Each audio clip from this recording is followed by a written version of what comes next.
Hi, everyone. Hey, our dear viewers and everyone watching us right now. You are most welcome to yet another amazing episode, uh, which is the 20th episode of the Green Talk Show, brought to you by My Tree Initiative. And for those ones who have joined us for the first time, My Tree Initiative is a non for profit youth led organization that aims to advocate for climate action, conservation of the environment, planting trees, and restoration of our environment, and engaging children and young people, women, youth, and all people for the cause of protecting people and nature. So, my name is Rose Kopsinge. I'm a climate change advocate, and today I'm your host, and I'll be joined by two brilliant guest speakers today.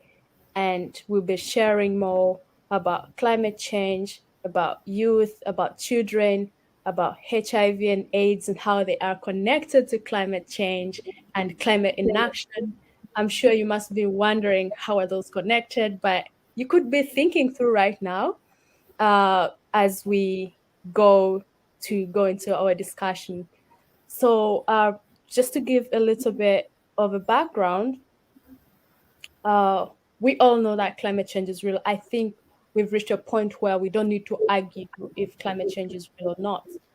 But as developing countries, as least developed countries like Uganda, where I think most of our viewers come from, we know that our country is highly vulnerable because we already have a tropical climate, which is already kind of unstable. And then, with climate change, the droughts, landslides, and floods are increasing.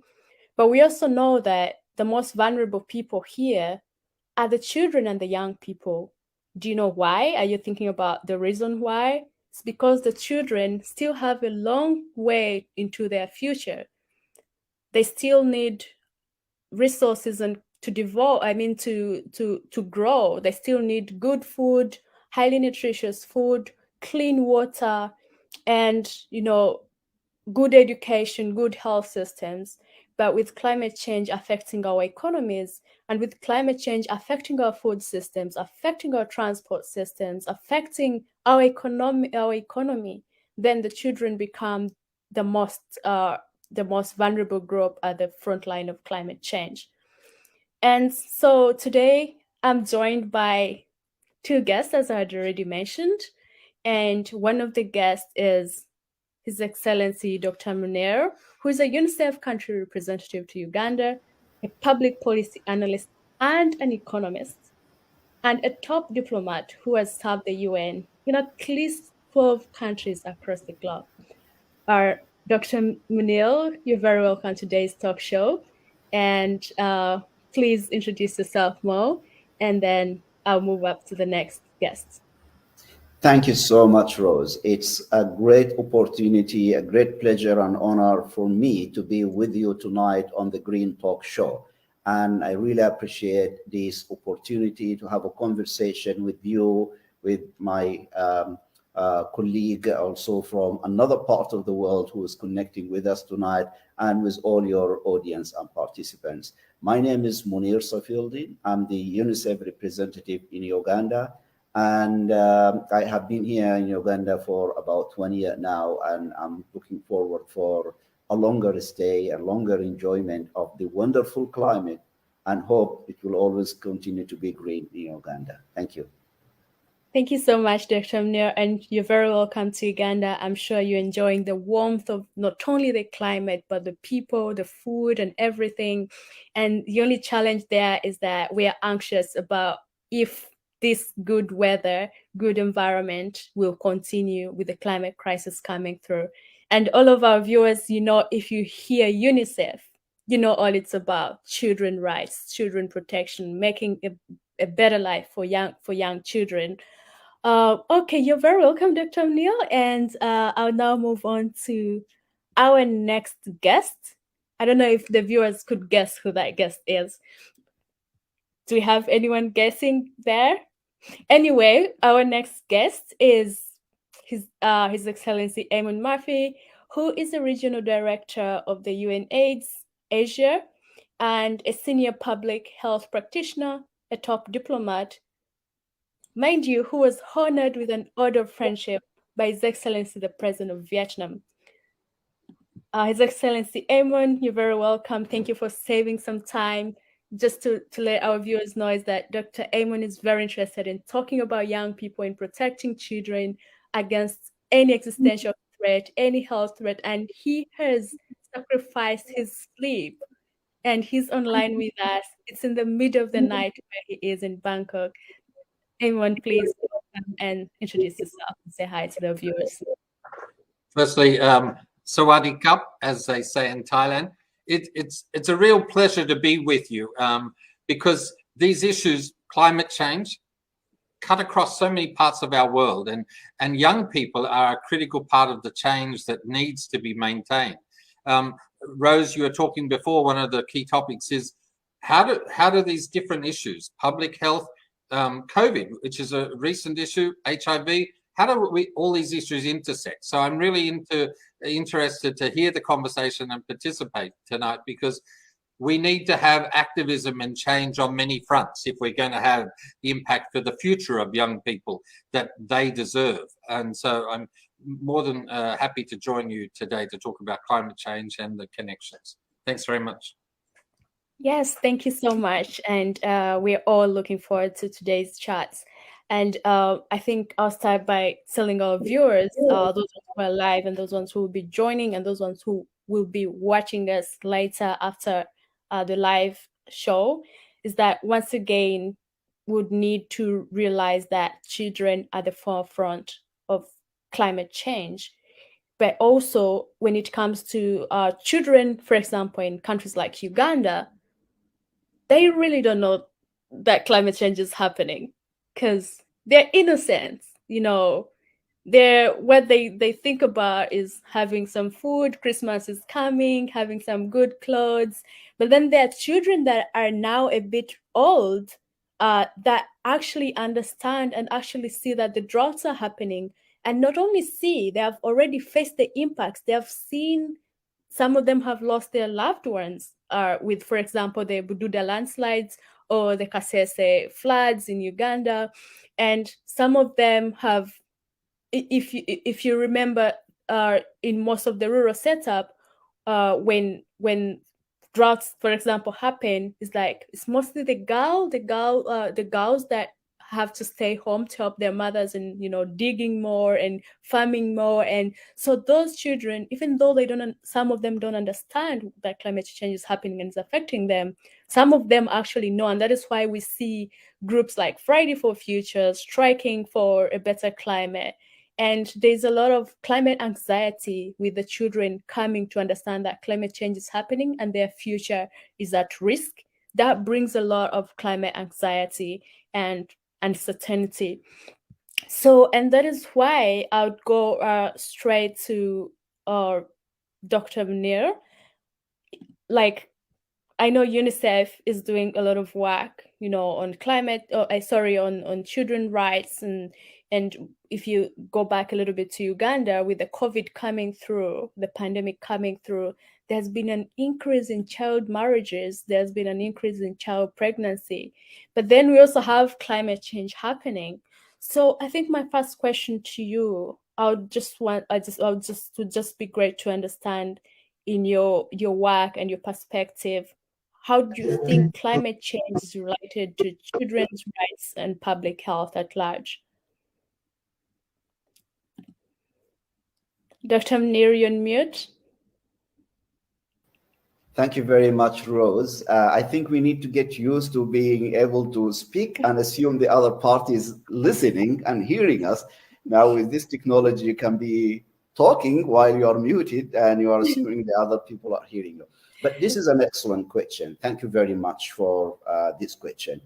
Well, let me start by saying at the moment, about 1 billion children are at the high risk of being directly impacted with the worst forms of climatic change. 1 billion children around the world. at the risk of being directly impacted by the worst forms of climatic change.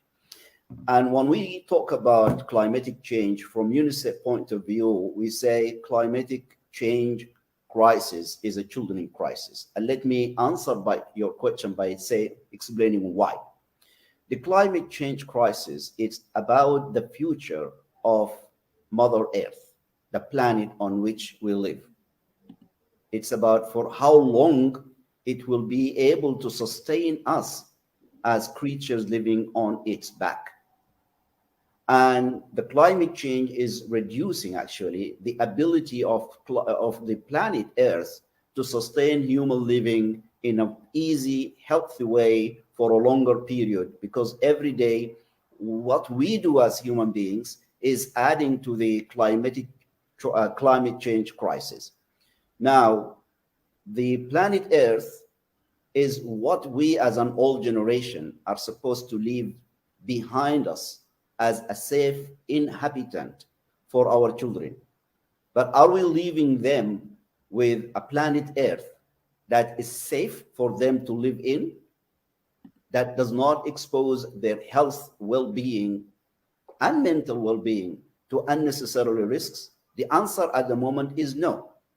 We are, unfortunately, as a generation, messing up with planet Earth, messing up with the climate in a way that the generation of children of today will not inherit from us the same safe, healthy planet Earth we inherited from the previous generation of our fathers and grandfathers. That's why it's very important to look at the climate change as a children crisis. That's number one. Number two, there are a number of direct health problems children are facing at the moment as a result of the climate change. A lot of health issues related to the climate change, a lot of food shortage related to the climate change, the malnutrition that is increasing, the food insecurity that is increasing, which is directly impacting the nutritional status of millions of children, is related to the climatic change. The shortage of safe drinking water in an easily accessible way for millions of children, especially in our continent in Africa, is directly related to the negative climatic change that is happening at the moment. So I would say, yes, we have to think about the climatic change as a children crisis because of the reasons I mentioned and many other reasons that I hope we will be discussing as we progress in this dialogue. Thank you. Wow. I mean, 1 billion children at direct high risk of being affected by climate change. And leave alone climate change, they are facing even other challenges. It's not only climate change. So bringing in climate change worsens everything. Wow. Thanks so much, Dr. Munir. And I think today I said something like, I would have never considered climate change as an existential threat if the lives and futures of children were not at high risk. I'm talking about the innocent children already born and those yet to be born. Climate action equals child assault. And I think when you bring in what UNICEF is doing with the work they're doing and looking at, because I previously participated in a pre-COP youth summit, and UNICEF at the global level played a very important role. And I think it made me, even hearing what you were saying, it made me think about another question, especially in our perspective, as maybe we will also hear from Amon about the perspective in Thailand, but the Ugandan or African perspective. Do you think, Dr. Munir, back to you, do you think that young children should be made aware or educated about climate change? And why do you also give a reason why for your answer that you give or your response you will give? Absolutely. They have to be made aware. They have to have a voice in how we are handling the climate change, how we are handling the planet Earth that they will inherit from us. It's their future, so they have to have a say into it. Now, the question becomes like, how do we do that? We do it in several ways. Number one, we have to educate them about the wrongdoings we are doing, the harm we are doing at the moment as a generation of adults to the climate, and what they should avoid doing when they become the leaders of the world, when they become the adults of the world, when they become the decision makers of the world. So they should not repeat the same mistakes we have made. That's number one. Number two, they need to know even now there are little but very impactful actions they can take. We talk about issues about, like, let us take the use of plastic. Plastic is an epidemic at the moment. It's polluting the oceans, it's polluting the farms, it's actually even contributing to the death of so many livestock because they are consuming now the plastic, that the plastic waste that is all around. The change in the pattern of consumption, the excessive consumption, the excessive production of waste is contributing to the climate change, is contributing to the harm we are doing to our planet Earth. And we need to tell them there are little things that they can do when they decide not to use not recyclable, unrecyclable plastic water bottle or plastic bag. They are taking a very important action that contributes to protecting the climate and protecting their own planet and their own future. Yeah, I mean that's so interesting to hear. It's not that because they're children, they don't have a role that they can play in contributing to a better climate. We're a greedy kind of generation of the adult, that the old people that don't want to act and protect children from such existential threats like climate change. And I think it also makes me wonder of, I was just reflecting about what you're saying, and I'm wondering, how would a 5-year-old react when we tell them that, you know what, the old people are, messing up with the climate and the floods are going to increase? I mean, I was just thinking, how can that be done? And can it be done through, formal education? Can it be done through religious, education and cultural leaders? I just don't know. I don't know if you have anything to say about that before we move to Amen. I will say all the above. We have to do all of that and even more. Yes, it has to be part of formal education schools. It should be part of the, communal kind of discussions, religious leaders discussions in church, in a mosque, in any place of worship. And at the same time, it should be also a subject that the media and the educated people like yourself continue to do exactly what you are doing now. That's the best way of reaching out to these children as early as possible, to sensitize them and to gain them as agents of positive change, as protectors of the environment. Wow. And I think for any young person listening out there, you've been tasked, Dr. Amnil's taxing you to, I think actually that can be kind of a little project someone can do and create like a children's book on climate change and something like that. And, have, input from different people, from UNICEF, from people who are experienced in working with children. So I'm going to go, thanks, Dr. Amnil. I'll be back to you later on. I'm going to go straight to Eamon. Eamon, thank you so much for being here with us once again.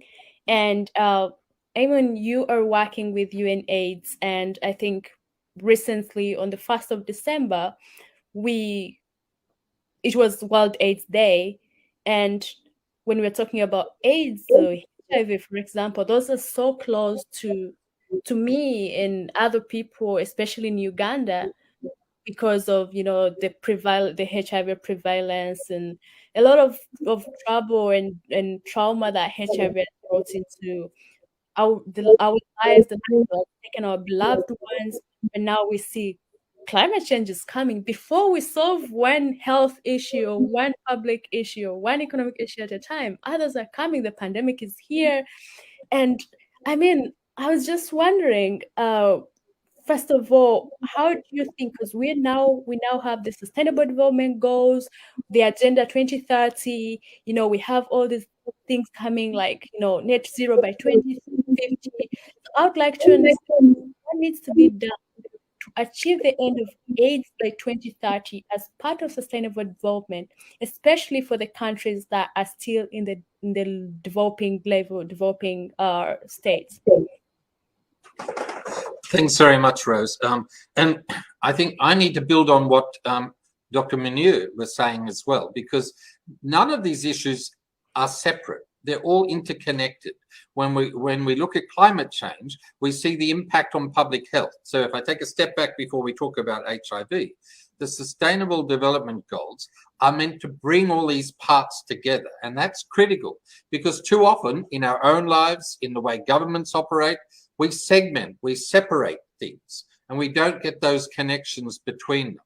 So climate change, public health, they are interconnected.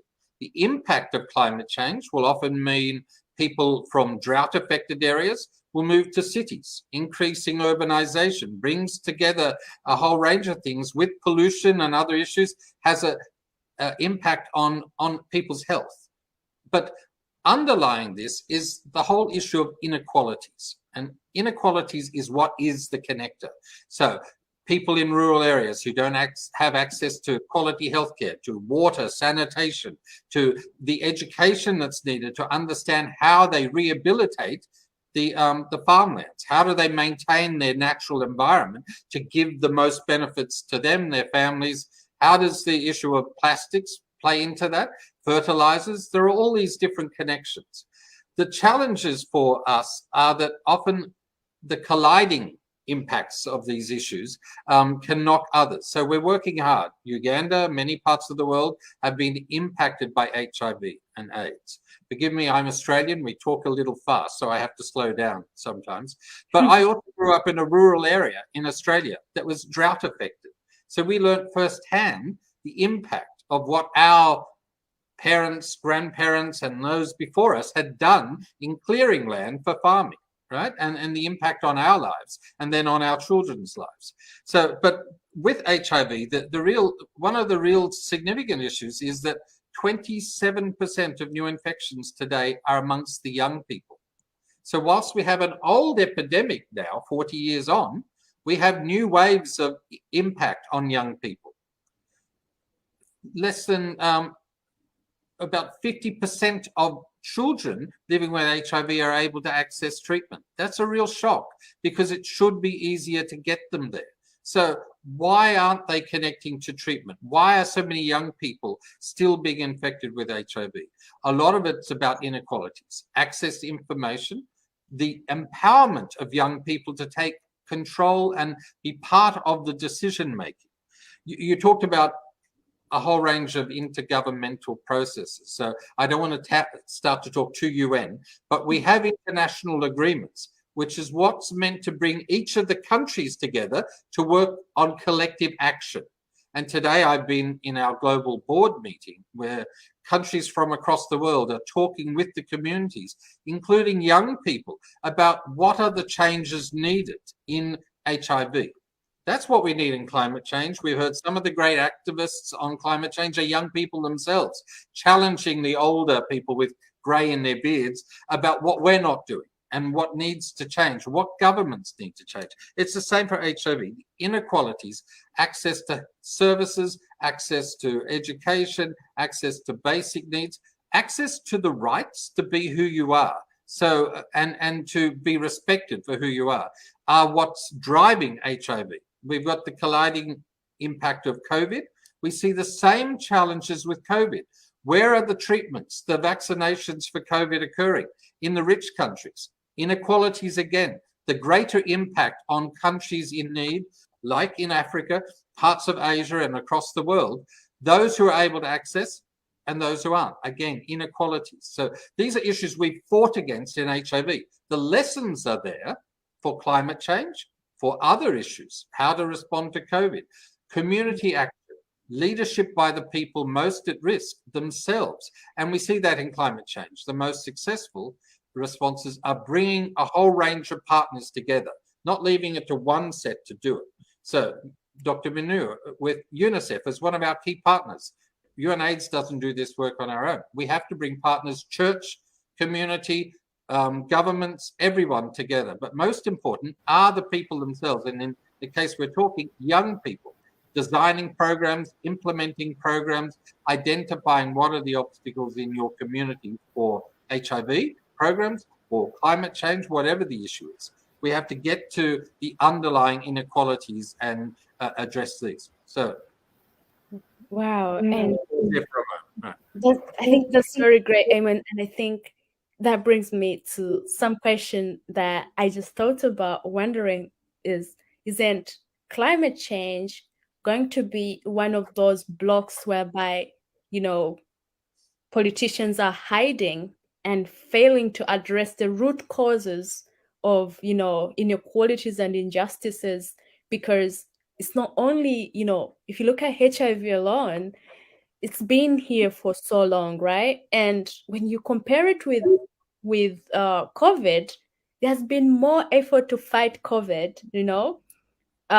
I don't know for some reason. I know we need to fight COVID so much, but I personally feel like countries have collaborated a little bit more to fight COVID. In my own opinion, it's because they are also affected a bit more. But HIV has been here for so long and it's killed people, but there's been no serious collaboration. And I think as you're talking is that I'm worried that politicians are going to hide in climate change and blame everything on climate change, yet there are already existing injustices and inequalities that are actually pushing the most vulnerable people to not only at the front line of climate change, but at the effects of HIV/AIDS, poverty, in all other socioeconomic and health challenges. So that's what I was thinking, hearing your submission.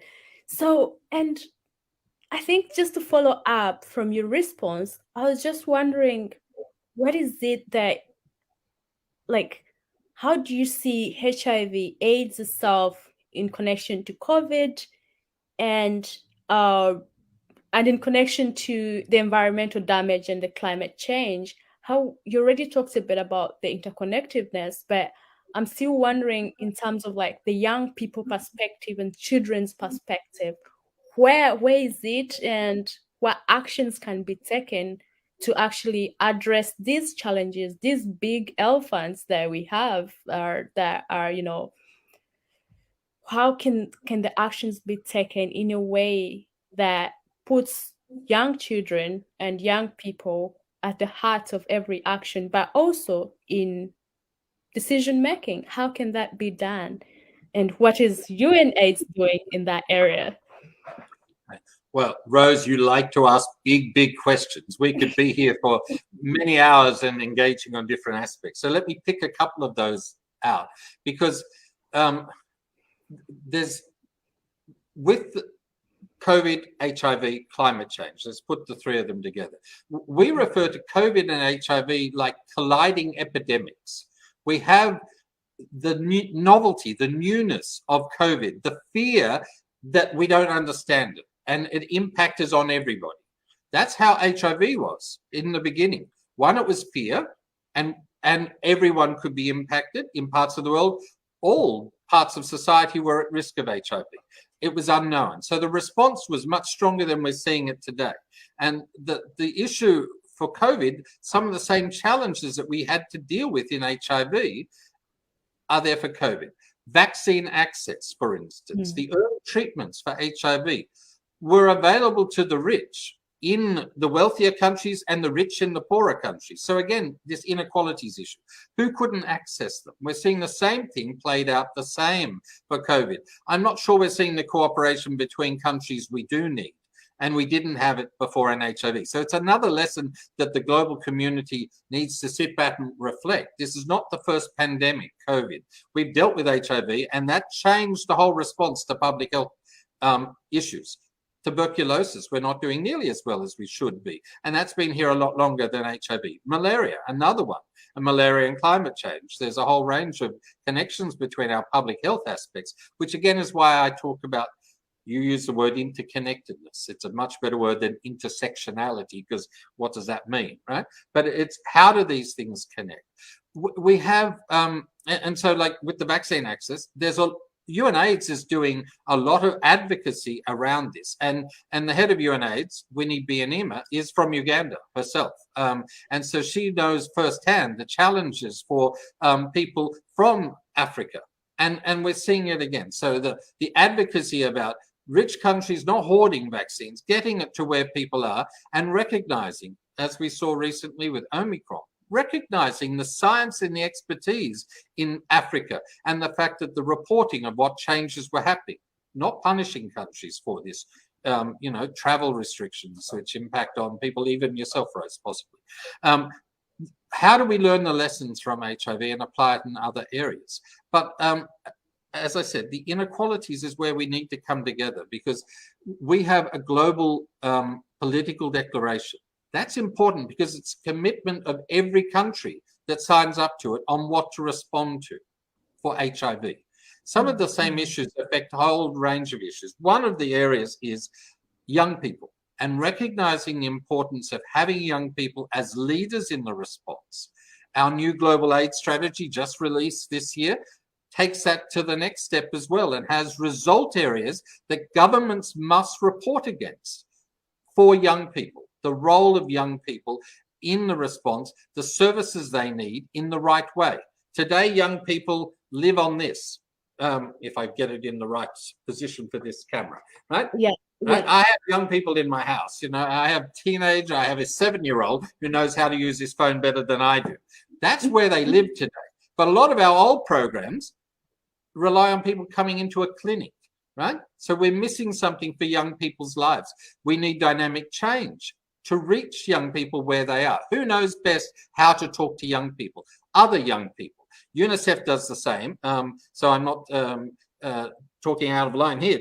Dr. Munir's programs, UNICEF are reaching young people all over the world. And that's why there's a critical partnership needed with UNICEF to build on their skills and strengths. But we need young people. That's why they're in our board. UNAIDS is fairly unique in that we have the community on our board, not just governments. So today they were speaking about the issues of HIV in prisons, issues of how to use data. And all of these come together. So with COVID,